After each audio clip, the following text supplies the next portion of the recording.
بسم اللہ الرحمن الرحیم۔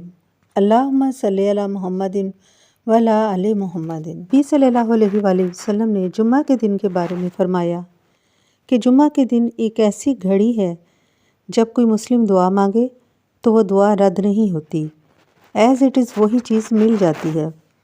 اور جمعہ کا دن میری امت کے لیے عید کے دن کی طرح ہے۔ جو شخص جمعہ کی رات یعنی جمعہ کے دن آنے سے پہلے کی رات اس رات میں فوت ہو جائے، اللہ تبارک و تعالیٰ اسی قبر کی فتنے سے بچا لیتا ہے۔ اور روز قیامت میں جمعہ کے دن کا اہتمام کرنے والے یعنی جمعہ پڑھنے والے کیسے ہوں گے؟ جمعہ کا دن حسین اور چمکتا دمکتا دن ہوگا، اور وہ ایسے ہی محسوس کریں گے جیسے وہ جمعے کے دن کی تیاری میں مصروف ہوتے تھے، اور وہ جمعہ کا دن ان کے لیے روشنی کرے گا، اور وہ اس روشنی کے حالے میں چل رہے ہوں گے۔ ان کے چہرے چمک رہے ہوں گے اور ان سے خوشبوئیں آ رہی ہوں گی۔ تمام جن و انس انہیں دیکھ رہے ہوں گے اور وہ جنت میں داخل ہو جائیں گے۔ اور جنت میں جمعہ کا دن کیسا ہوگا؟ رسول اللہ صلی اللہ علیہ وآلہ وسلم نے فرمایا کہ ایک دن میرے پاس جبرائیل علیہ السلام تشریف لائے۔ ان کے ہاتھ میں ایک بہت بڑا سفید شیشہ تھا اور جس پر ایک کالا نقطہ بنا ہوا تھا۔ میں نے پوچھا جبرائیل علیہ السلام سے کہ یہ کیا ہے؟ انہوں نے فرمایا کہ یہ جمعہ کا دن ہے۔ اور اس پر یہ کالا نقطہ کون سا ہے؟ انہوں نے فرمایا کہ یہ کالا نقطہ روز قیامت ہے۔ حضرت جبرائیل علیہ السلام نے فرمایا کہ اللہ تعالیٰ نے جنت میں ایک وادی بنائی ہے جو کہ بہت خوبصورت ہے۔ وادیاں کیسی ہوتی ہیں؟ بہت خوبصورت، پہاڑوں کے درمیان، سبزی کے درمیان، لیکن وہ جنت کی وادی بہت خوبصورت ہے۔ اس میں جمعے کے دن اللہ تعالیٰ خود تشریف فرما ہوں گے، اور جہاں اللہ تبارک و تعالیٰ تشریف فرما ہوں گے وہاں ارد گرد سونے کی کرسیاں رکھی جائیں گی جن پر شہداء کرام اور انبیاء علیہ السلام تشریف فرما ہوں گے۔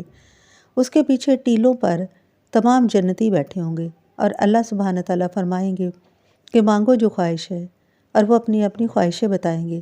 ان کی خواہشیں پوری کی جائیں گی یہاں تک کہ ان کی خواہشیں ختم ہو جائیں گی، لیکن اللہ تعالیٰ فرمائیں گے کہ اور مانگو۔ بس جو شخص جمعہ کا اہتمام کرے اور باقاعدگی سے جمعہ کی نماز پڑھے، اسے قیامت کے دن اللہ تعالیٰ کا دیدار نصیب ہوگا اور اللہ تعالیٰ اسے خوش کر دے گا۔ اور نمازوں میں اللہ کے ہاں سب سے افضل نماز وہ ہے جو نماز فجر کی نماز جمعہ کا دن باجماعت ادا کی جاتی ہے، خاص کر مردوں کے لیے، اور جو جمعے کے دن کا خاص اہتمام کرتا ہے اور جمعے کے دن کی سنتیں پوری کرتا ہے، غسل کرتا ہے، خوشبو لگاتا ہے اور سورۃ کاف کی تلاوت کرتا ہے، اور جمعے والے دن درود پاک کا اہتمام کرتا ہے، وہ شخص اگلے جمعہ تک طہارت میں رہتا ہے۔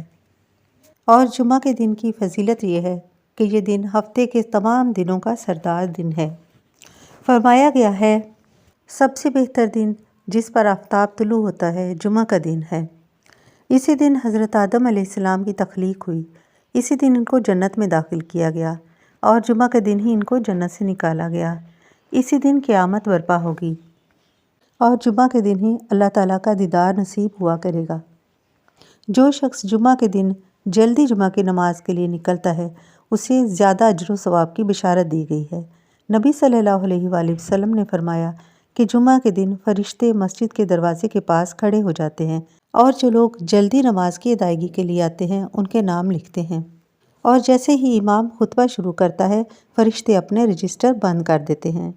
جمعہ کی نماز پڑھنے والے جو سب سے پہلے آتا ہے اس کا ثواب اس طرح ہے جیسے کہ ایک اونٹ قربان کرنے والا آتا ہے، اس کے بعد جو اس کے بعد آتا ہے وہ ایک گائے کی قربانی دینے والے کی طرح ہے، اور اس کے بعد جو آتا ہے وہ ایک بکری کی قربانی دینے والے کی طرح ہے۔ جمعہ کے دن کے بارے میں اللہ تعالیٰ فرماتا ہے کہ اے ایمان والو، جب جمعے کی نماز کے لیے اذان دی جائے تو تم اللہ کے ذکر کی طرف دوڑ پڑو اور خرید و فروخت ترک کر دو، اگر سمجھو تو یہ تمہارے حق میں بہتر ہے۔ نبی صلی اللہ علیہ وآلہ وسلم نے فرمایا کہ جو شخص نماز جمعہ کے بعد 3 بار سورۃ ناس، سورۃ اخلاص اور سورۃ فلق پڑھ لے، اگلے جمعہ تک وہ آفات و شر سے بچا رہے گا۔ اور نبی کریم صلی اللہ علیہ وآلہ وسلم نے یہ بھی فرمایا کہ جمعہ کے دن درود پاک کی کثرت کیا کرو، کیونکہ تمہارا درود پاک مجھے پیش کیا جاتا ہے۔ عزیز بہن بھائیو، جمعہ کا دن نبی کریم صلی اللہ علیہ وآلہ وسلم پر کثرت سے درود پاک پڑھنے کا دن ہے، اور نماز عصر کے بعد سے مغرب تک بیٹھ کر خوب خوب اللہ کا ذکر کریں اور دعا کریں کہ اللہ سبحانہ تعالیٰ ہمیں اپنے ان اہل ایمان میں شامل کر لے ان پر روز قیامت اللہ سبحانہ تعالیٰ نور کے حالے میں انہیں جنت میں داخل فرمائے گا اور ان کی خواہشات کو پورا کرے گا۔ آمین یا رب العالمین۔